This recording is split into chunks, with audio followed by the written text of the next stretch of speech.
From the National Newsroom of the Canadian Press, I'm Rob Westgate.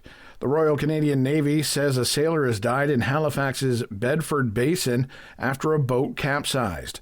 Canadian Press reporter John Kennedy says the incident happened Friday around 10 p.m. local time when a rigid-hull inflatable boat with 2 sailors aboard overturned. It was a rescue effort by the Joint Rescue and Coordination Centre Halifax, which dispatched 2 ships from the Canadian Coast Guard and pulled both sailors from the water. The Navy says the sailors were met by paramedics and transferred to a Halifax hospital, but one of the sailors could not be resuscitated. The second sailor was treated and released from the hospital, and military police are investigating the incident. Canadian Fleet Atlantic Commander Commodore Jacob French says the Navy is profoundly saddened by the loss. An investigation into what happened is underway. One of the leading contenders for the federal Liberals' top job is set to appear on a popular Radio-Canada talk show later this evening. Former Finance Minister Chrystia Freeland is expected to make her pitch to Francophone voters. One of her rivals, Karina Gould, spent Friday and Saturday campaigning in Quebec, but will be in Toronto on Sunday working the phones.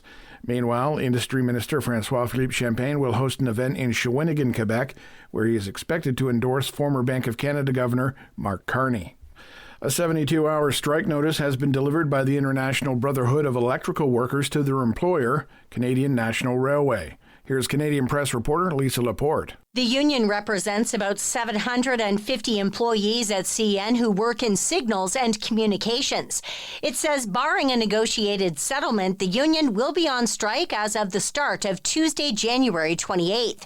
A CN statement says it's aware of the notice and has a contingency plan in place and is focused on keeping the supply chain moving. The union says it is backed by a 95% strike mandate as it pushes for better work-life balance and higher pay.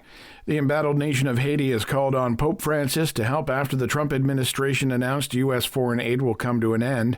Leslie Voltaire, president of Haiti's Transitional Presidential Council, made the trip to Rome and asked the pontiff for help maintaining international aid and support. I'm knocking all the doors of people who love Haiti. The Pope loves Haiti. Voltaire is also fearful that the more than 1 million Haitians living in the U.S. under protective immigrant status will end up being deported.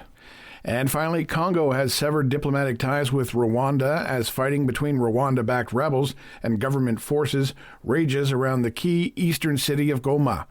At least 13 peacekeepers and foreign soldiers have been killed in the fighting that is also displacing thousands of civilians. The M23 rebel group is making significant territorial gains along the border with Rwanda. The UN Security Council moved up an emergency meeting on the escalating violence to later today. This is the Canadian Press. In sports, lots of action in the NHL this Saturday night and quite a few close contests. Vancouver edged out Washington 2-1, Edmonton beat Buffalo 3-2, while Ottawa topped Toronto 2-1. Calgary defeated Minnesota 5-4, and New Jersey snagged a 4-3 overtime win from Montreal. Elsewhere, Boston, Seattle, Dallas, Detroit, Florida, Anaheim, Columbus, and the New York Islanders all found the win column. Over in the PWHL, the Toronto Scepters earned a 4-2 decision in their contest against the New York Sirens. In the NBA, Scotty Barnes had 24 points and 11 rebounds as the Toronto Raptors swept a 2-game set in Atlanta for their season-high third straight victory, beating the Hawks 117-94. And Harris English held off a hard-charging Sam Stevens to win the Farmers Insurance Open by 1 shot, securing his 5th career PGA Tour victory with a 1/73 at Torrey Pines. Taylor Pendrith of Richmond Hill, Ontario, finished tied for 7th.